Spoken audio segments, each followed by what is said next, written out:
Hola and welcome. I'm Agnieszka, founder of A1 Algarve Luxury Real Estate.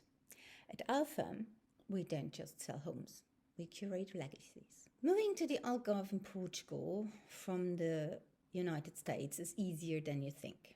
For many Americans, the dream of moving abroad can seem daunting, filled with bureaucratic red tape, language barriers, and cultural adjustments.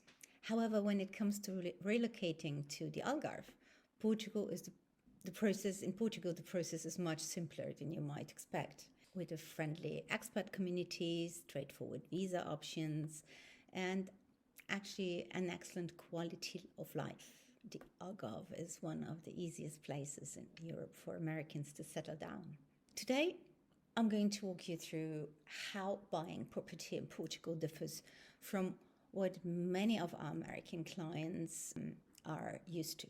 Let's unpack the key differences, especially in the legal and financial process. I guess the first thing that is bewildering for my American clients is the no escrow situation. There is no escrow, but there is certainty. So we'll start with one of the biggest surprises for US buyers. There is no escrow in Portugal. Once the buyer and seller sign a promissory contract, the buyer transfers 10% of the purchase price directly to the seller. And if the buyer pulls out, they lose that deposit. If the seller pulls out, they must pay back double by law. No neutral third party, but strong legal teeth. That's how trust is enforced here. Point 2 is the promissory contract, which is extremely important here.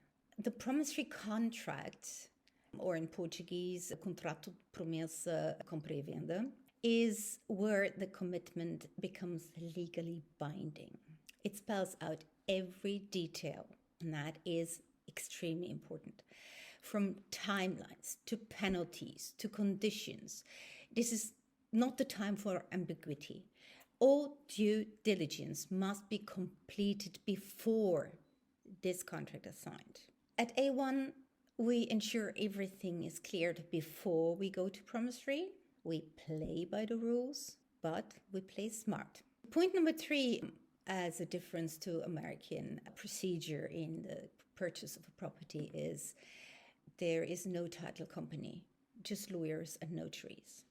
So in the US, title companies lead the charge. Here in Portugal, they don't exist. Your lawyer verifies the legal title, licensing, and all due diligence. And at closing, a notary steps in, but not as your advisor. The notary's role is public, neutral, and formal. They ensure both parties are clear, the documents are in order, and that the law is upheld. But they won't protect you. Who protects you is your lawyer. That's his job. It's very important to have a lawyer straight up front before you go into the promissory contract. Point 4 is the deed signing, the escritura pública, the final act. Signing the escritura pública is the official deed. This happens in the presence of a notary, and you pay the remaining balance. The deed is signed and ownership is transferred, which means you get the keys of the house and can move in. Only then is the transaction recorded with the land registry. There is no title insurance in Portugal because it's not needed. Clean title is verified up front, not left to chance. My point number 5 is the taxes and fees. Let's talk about what it costs beyond the purchase price. We've got the IMT, the transfer tax, which ranges from 0 to 7.5% based on value and residency status. The stamp duty is a flat 0.8%. Then we have the legal, registration, and notary fees, which usually run around 1 to 2%. So all in, you're looking at 7 to 9% in total closing costs. And yes, often less than many US states. Point 3 is the financing. your financing options. Now, while most of our clients pay in cash, Portuguese banks do offer financing, even for non-residents and non-EU residents. You will typically get up to 70% loan to value with competitive rates. That said, the process is paperwork heavy and timing is rigid. If you can buy cash, do it. It gives you leverage and elegance at the table. A1 can provide an unbiased and independent mortgage advisor, and we'll be happy to do so. My point 7 is the Golden Visa and the NHR. That is the elephant in the room, the Golden Visa and the NHR.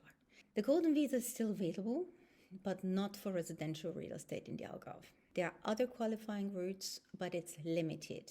I have a specific blog about it. Please feel free to go on our website to find it.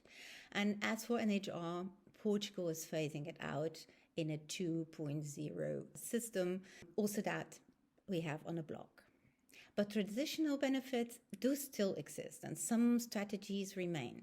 Work with a cross-border tax advisor. We can connect you with the best. My point number 8 is the cultural nuance. Read the room. Finding a bit of cultural wisdom. Portugal doesn't respond well to high pressure tactics. Don't haggle aggressively. Don't rush the process. Sellers here, especially in the luxury market, are often emotionally tied to their properties. And here, respect goes a long way. Relationships matter more than you think here in the Algarve specifically. This isn't Beverly Hills. It's the Algarve. And it's personal. Portugal's buying process is different, but refreshingly solid.